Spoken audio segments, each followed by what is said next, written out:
ने कुछ नहीं मांगा था, कोलभील जाति की संपन्न जन्मनी। एक दिन प्रातकालीन बेला हुई, बहुत सारे पक्षी पिंजड़े में बंद थे। माँ, ये पक्षी क्यों बंद हैं? माँ ने कहा, बेटी तेरा विवाह होगा। मैया, मेरा विवाह होगा, पर इतने पक्षी बंद क्यों हैं? बेटी, बाराती आएंगे। ठीक है माँ, मेरा विवाह होगा, बाराती आएंगे, पर इतने पक्षी बंद क्यों हैं? उन बारातियों को, इन पक्षियों को अग्नि में पका पका के परोसा जाएगा, बाराती खुश होंगे खा करके। मैया, मेरे एक विवाह के लिए कितने जीवों के लिए मारने जा रही हो? मैया, इन पक्षियों को छोड़ दे। ना छोड़ूंगी मैया, मेरा विवाह होगा तभी ये पक्षी मरेंगे। हाँ, इसीलिए इतने दिनों से इनको एक एक गिन गिन करके कहीं से पकड़ पकड़ के बंदी बना के रखे। सबरी ने कहा कि यदि मेरे विवाह से इतने पक्षियों का मरना होता हो तो मैं संकल्प लेती हूं, विवाह ही नहीं करूंगी। वह सबरी घर छोड़ करके चली गई, पर कहाँ जाऊं, किसके यहाँ जाऊं, कोई पता नहीं। वन में चली गई। वन में थी, मतंग मुनि का आश्रम था।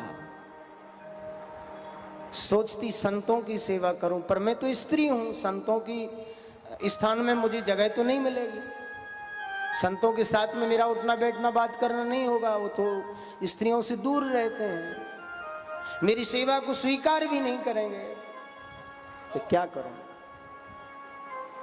जाती, जब सभी संत सो जाते,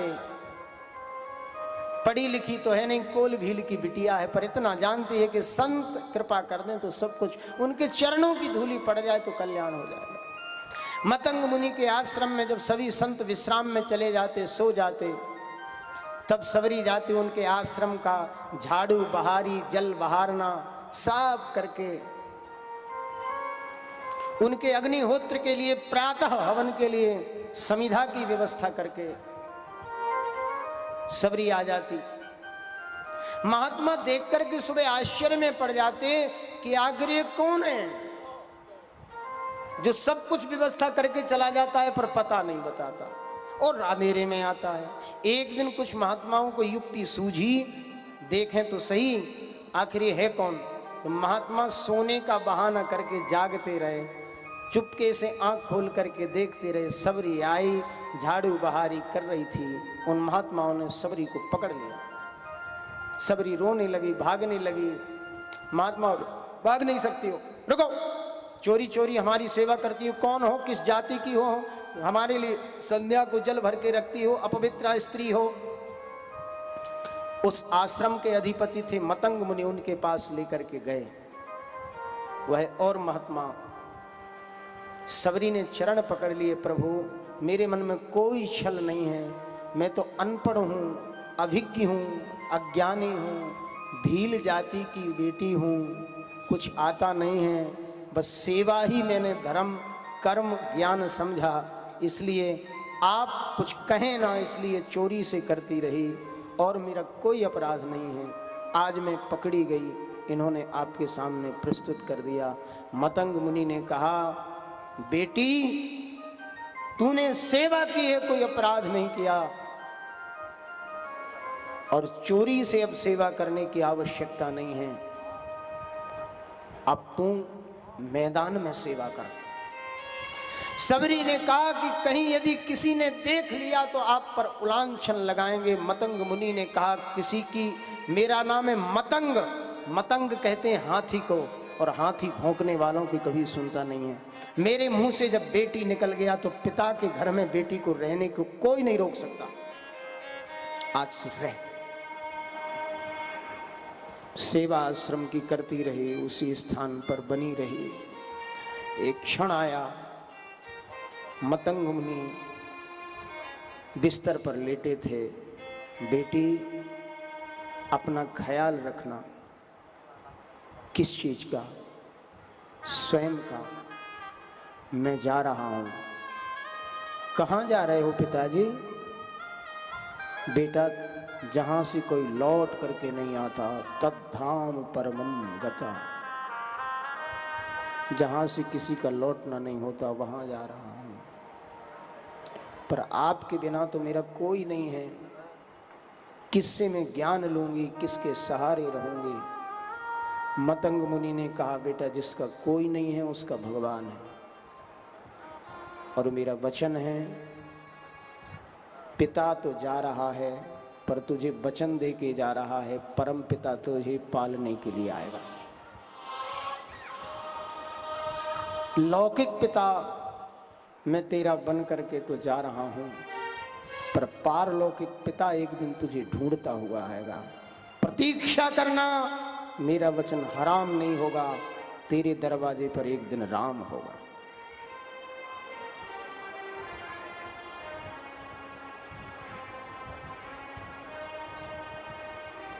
और मतंग मुनि पधार गए। सबरी नित्य प्रतीक्षा करते, सुबह से शाम, शाम से सुबह, फिर सुबह से शाम, कब आएंगे मेरे राम। प्रातः बेला होती, डाली पर एक आकर के कौआ बैठ जाता। सुबह सुबह कौआ करता काँव काँव, सबरी को सुनाई पड़ता कौआ कह रहा है राम राम।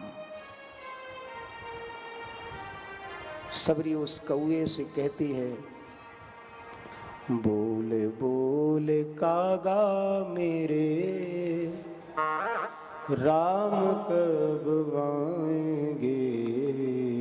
बोले बोले कागा मेरे, राम कब आएंगे।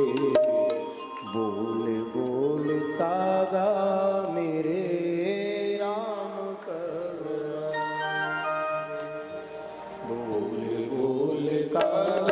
आएंगे।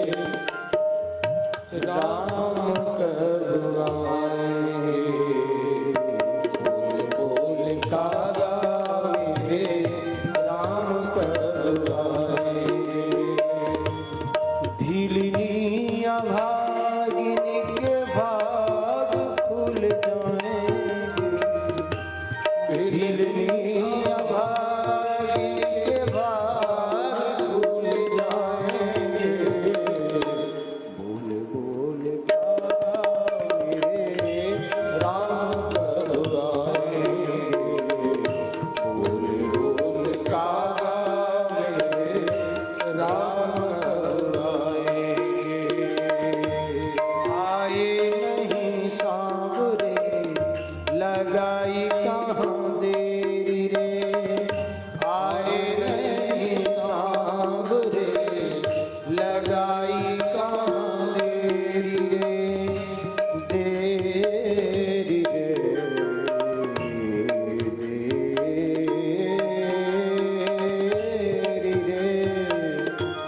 आए नहीं सांवरे, लगाई कहाँ देरी रे।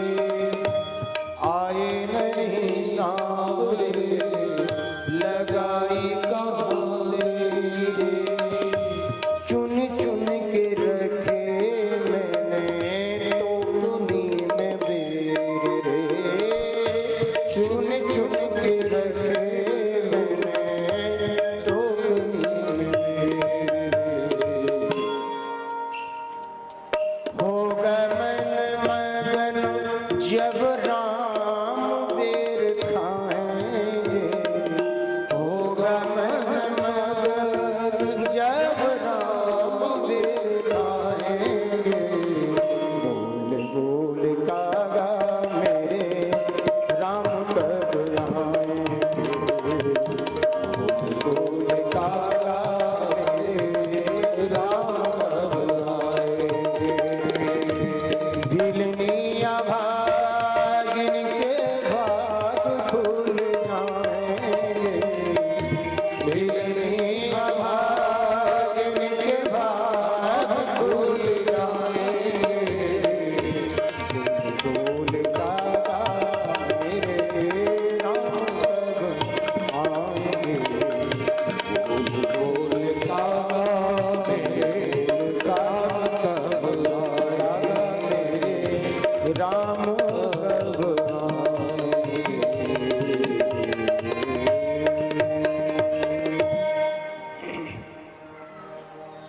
प्रतीक्षा करती,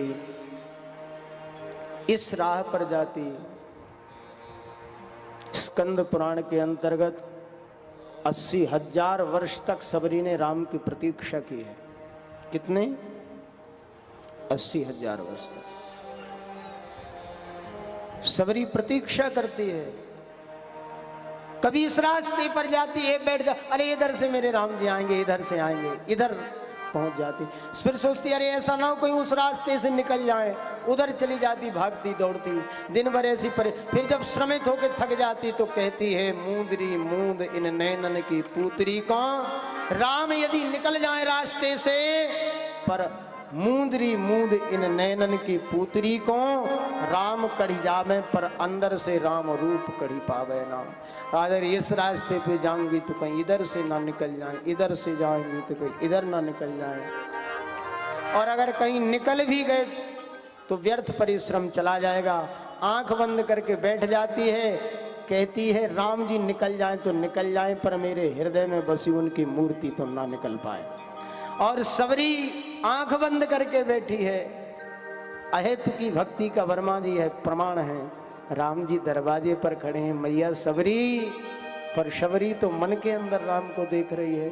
अरे सबरी मैया जाग जा, मैं तेरा राम। अरे ना ना ना, मैं तो राम का ध्यान। राम जी कह रहे मैं ही राम हूं। अरे ना ना ना भैया, इतने दिन से प्रतीक्षा के, तुम जाओ, मैं आंख नहीं खोलूंगी। आज राम जी खड़े हैं। जिसने अंतःकरण में उसको बिठा लिया, वो बाहर प्रतीक्षा करेगा खड़ा होकर। राम जी प्रतीक्षा कर रहे हैं, ये अहेतु की भक्ति। बेर खिलाई जूठे। राम जी बोले क्या चाहिए? कुछ नहीं, बस आपके दर्शन चाहिए थे।